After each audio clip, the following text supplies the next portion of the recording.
Audiolibros Yourbook presenta El libro de los espíritus, autora Allan Kardec, narración a cargo de Sofía.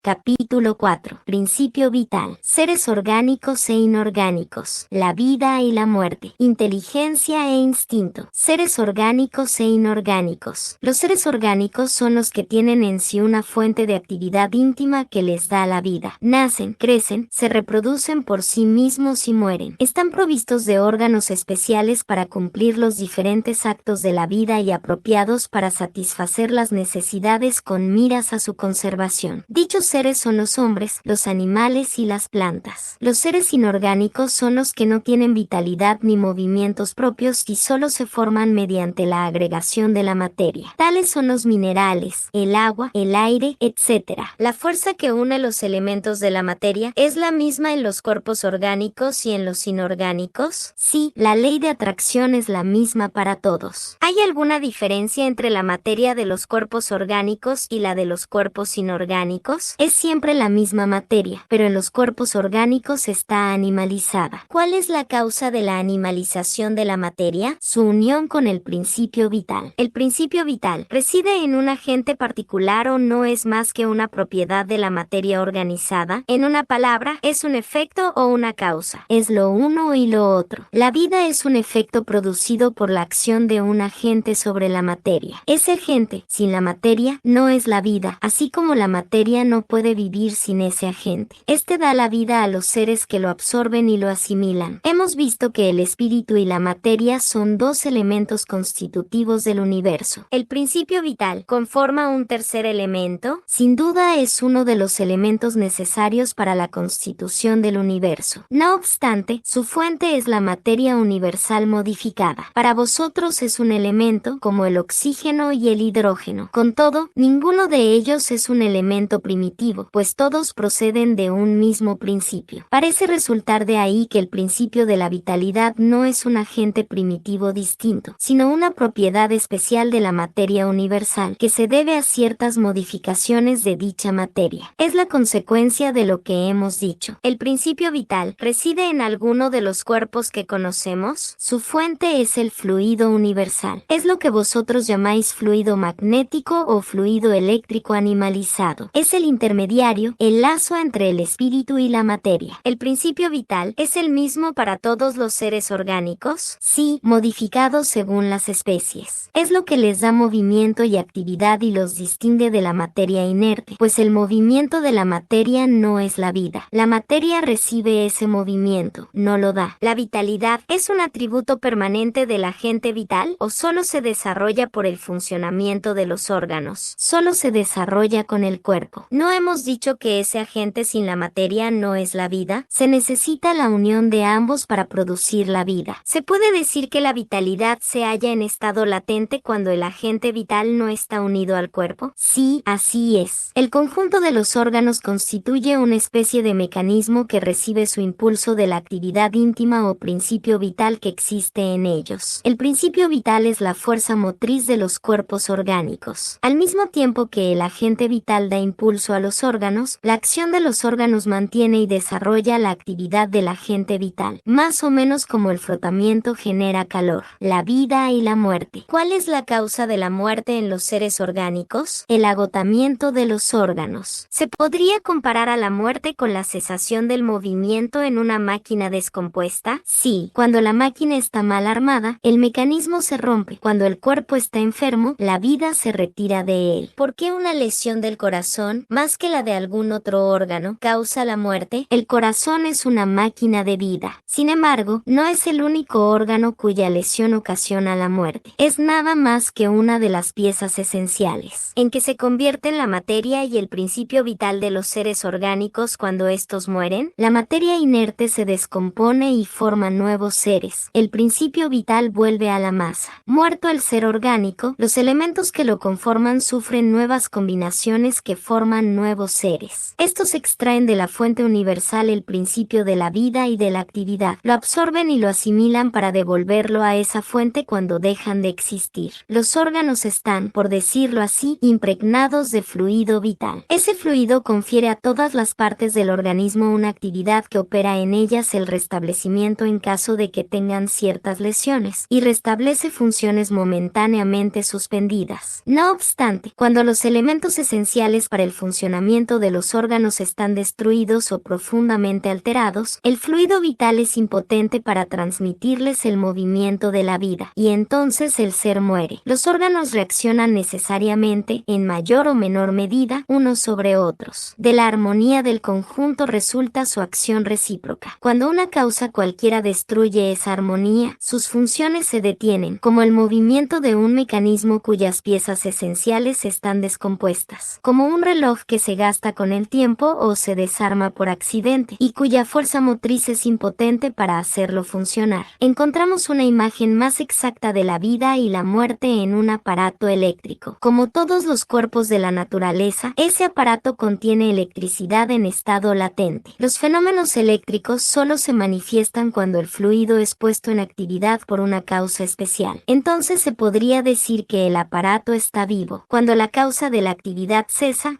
el fenómeno, el aparato vuelve al estado de inercia. Los cuerpos orgánicos serían, así, una especie de pilas o aparatos eléctricos en los cuales la actividad del fluido produce el fenómeno de la vida. La cesación de esa actividad produce la muerte. La cantidad de fluido vital no es la misma en todos los seres orgánicos. Varía según las especies y no es constante, ya sea en el mismo individuo o en los individuos de la misma especie. Algunos están, por decirlo así, saturados de dicho fluido, mientras que otros tienen apenas la cantidad suficiente. A eso se debe que algunos tengan una vida más activa y tenaz, en cierto modo, superabundante. La cantidad de fluido vital se agota. Puede volverse insuficiente para mantener la vida si no se lo renueva mediante la absorción y la asimilación de las sustancias que lo contienen. El fluido vital se transmite de un individuo a otro. El que tiene más puede dárselo al que tiene menos y, en determinados casos, recuperar la vida a punto de extinguirse. Inteligencia e instinto. ¿La inteligencia es un atributo del principio vital? No, puesto que las plantas viven y no piensan, solo tienen vida orgánica. La inteligencia y la materia son independientes, ya que un cuerpo puede vivir sin la inteligencia. No obstante, la inteligencia solo puede manifestarse por medio de los órganos materiales. Se necesita la unión con el espíritu para transmitir la inteligencia a la materia animalizada. La inteligencia es una facultad especial propia de ciertas clases de seres orgánicos, a los que otorga, con el pensamiento, la voluntad de actuar, la conciencia de su existencia y de su individualidad, así como los medios para establecer relaciones con el mundo exterior y proveer a sus necesidades. De este modo, se pueden distinguir, primero, los seres inanimados. Están formados solo de materia, sin vitalidad ni inteligencia. Son los cuerpos brutos. Segundo, los seres animados que no piensan. Están formados de materia y dotados de vitalidad, pero desprovistos de inteligencia. Tercero, los seres animados que piensan. Están formados de materia, dotados de vitalidad, y tienen además un principio inteligente que les da la facultad de pensar. ¿Cuál es la fuente de la inteligencia? Ya lo hemos dicho, la inteligencia universal. Se podría decir que cada ser toma una porción de inteligencia de la fuente universal y la asimila, así como toma y asimila el principio de la vida material. Eso no es más que una comparación, pero no es exacta, porque la inteligencia es una facultad propia de cada ser y constituye su individualidad moral. Además, como sabéis, hay cosas que no es dado al hombre penetrar, y esta forma parte de ellas por el momento. ¿El instinto es independiente de la inteligencia? No precisamente, pues es una especie de inteligencia. El instinto es una inteligencia no racional. Por medio de él la totalidad de los seres proveen a sus necesidades. Se puede señalar un límite entre el instinto y la inteligencia, es decir, precisar dónde termina uno y comienza la otra. No, pues suelen confundirse. No obstante, se pueden distinguir muy bien los actos que pertenecen al instinto de los que pertenecen a la inteligencia. ¿Es exacto decir que las facultades instintivas disminuyen a medida que crecen las facultades intelectuales? No, el instinto existe siempre, pero el hombre lo descuida. El instinto puede también conducir al bien. Casi siempre nos guía y a veces lo hace con más seguridad que la razón. No se extravía jamás. ¿Por qué la razón no es en todos los casos una guía infalible? Sería infalible si no estuviera corrompida por la mala educación, el orgullo y el egoísmo. El instinto no razona. La razón hace posible la elección y confiere al hombre el libre albedrío. El instinto es una inteligencia rudimentaria que difiere de la inteligencia propiamente dicha en que sus manifestaciones son casi siempre espontáneas, mientras que las de la inteligencia son el resultado de una combinación y de un acto deliberado. El instinto varía en sus manifestaciones según las especies y sus necesidades. En los seres que tienen la conciencia y la percepción de las cosas exteriores, el instinto se alía a la inteligencia, es decir, a la voluntad y a la libertad.